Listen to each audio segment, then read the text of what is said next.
Ito, ang latest weather update. Alamin ang pinakasariwang ulat panahon ngayon dito sa Information TV Educational Channel. Narito nga ating pinakahuling satellite image kung saan ito nga si Bagyong Quiapo ay lumabas na ng ating Philippine Area of Responsibility kanina 2:00 ng madaling araw. Ito ay may international name na nabanggit ka natin na si Noul. At ngayon nasa typhoon category na nga rin itong si Bagyong Quiapo.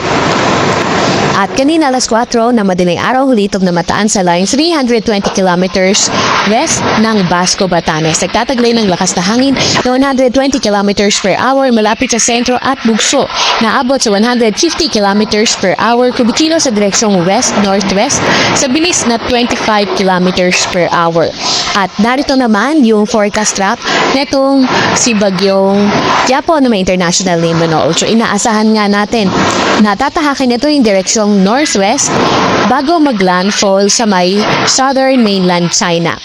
And due to favorable condition, posible nga nitong lumakas pa in the next 12 hours, although papalayo naman ito sa ating bansa. And then once na ito ay mag-landfall, ay inasahan nga yung tuluyan pa niyang paghihina. Kahit nakalabas na ating Philippine Area of Responsibility, itong minomonitor nga natin bagyo, meron pa rin tayo nakataas na tropical cyclone wind signal number 1 sa may Batanes, sa may Babuyan Islands, and then sa may northwestern portion ng mainland Cagayan, sa may Ilocos Norte, at sa northern portion rin ng Apayao.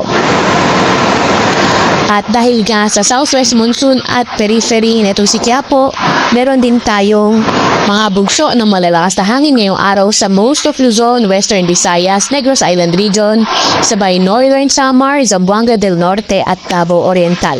Bukas naman sa may Batanes, sa may Cagayan, sa may Ilocos Region, Zambales, Bataan, Quezon at Mimaropa at sa Monday, sa La Union, Pagkasinan, Zambales, Lubang Islands at Kalayaan Islands.